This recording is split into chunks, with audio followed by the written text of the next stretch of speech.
ਆ ਸੋਹਣਿਆ ਚੱਲ ਮੇਲੇ ਨੂੰ ਚੱਲੀਏ।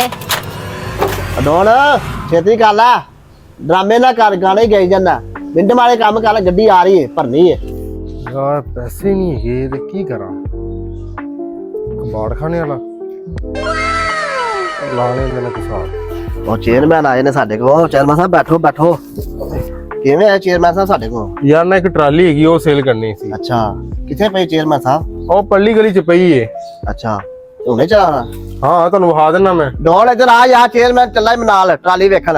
ਇੱਥੇ ਦੁਕਾਨ ਦਾ ਧਿਆਨ ਰੱਖ। ਹਾਂਜੀ ਸਰ ਜੀ। ਦੁਕਾਨ ਦਾ ਧਿਆਨ ਰੱਖਣਾ ਹੀ। ਮੈਂ ਚੇਅਰਮੈਨ ਨਾਲ ਚੱਲਾਂ ਟਰਾਲੀ ਲੈਣ, ਠੀਕ ਹੈ? ਉਹ ਮੈਂ ਖਰੀਦ ਕੇ ਲਿਆਣਾ। ਗੱਡੀ ਨੂੰ ਛੇਤੀ ਕਰਦੇ ਫੋਨ, ਉਹ ਵੀ ਅੱਜ ਨਾਲ ਹੀ ਖਲਾ ਦਾਂਗੇ ਟਰਾਲੀ। ਠੀਕ ਹੈ ਸਰ ਜੀ, ਠੀਕ। ਧਿਆਨ ਰੱਖੀ ਦੁਕਾਨ ਦਾ। ਚੇਅਰਮੈਨ ਸਾਹਿਬ ਕਿੱਥੇ ਲੈ ਜਾਂਦੇ ਪੈਦਲ? ਕਿੱਥੇ ਗਾ ਟਰਾਲੀ ਪਈ ਤੁਹਾਡੀ? ਉਹ ਯਾਰ ਦੂਰ ਤੇ ਕਿਤੇ ਨਹੀਂ, ਇੱਥੇ ਹੀ ਪਈ ਸੀ ਟਰਾਲੀ। ਪਤਾ ਨਹੀਂ ਡਰਾਈਵਰ ਕਿੱਥੇ ਲੈ ਗਿਆ। ਇਹਨੂੰ ਵੀ ਕੱਢਣਾ ਹੀ ਪੈਣਾ, ਬੜਾ ਤੰਗ ਕਰਦਾ ਹੈਗਾ। ਆਇਆ ਲੈ ਉਹ ਪਈ ਉਹ। ਇਹ ਤਾਂ ਲੱਛਾ ਲੱਗਦਾ ਪਿਆ, ਇਹ ਟਰਾਲੀ ਕਹੀ ਜਾਂਦਾ। ਪਾਗਲ ਹੈਗੇ ਨਹੀਂ। ਓਏ ਉਹ ਕਿੱਧਰ ਜਾਣਾ ਪਿਆ? ਇੱਧਰ ਆ ਯਾਰ ਨਹੀਂ ਖਲੋਤੀ ਹੂੰ।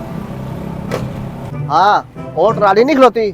ਓਏ ਯਾਰ ਟਰਾਲੀ ਉਧਰ ਕਿੱਧਰ ਭੱਜਾ ਜਾਂਦਾ? ਚੇਅਰਮੈਨ ਸਾਹਿਬ ਇਹ ਗੌਰਮਿੰਟ ਦੀ ਹੈ, ਤੁਸੀਂ ਪਾਗਲ ਤਾਂ ਨਹੀਂ ਹੋਗਾ? ਇਹ ਮੈਂ ਚੇਅਰਮੈਨ ਆ, ਮੈਂ ਹੀ ਰਖਵਾਈ ਏ। ਮੈਂ ਹੁਣ ਵੇਚਣਾ ਚਾਹਨਾ ਵਾ, ਤੂੰ ਖਰੀਦ ਇਹਨੂੰ। ਚੇਅਰਮੈਨ ਹਿੱਲ ਤੇ ਨਹੀਂ ਗਿਆ ਹੈ? ਗੌਰਮਿੰਟ ਨੇ ਵੇਚੀ ਜਾਂਦਾ।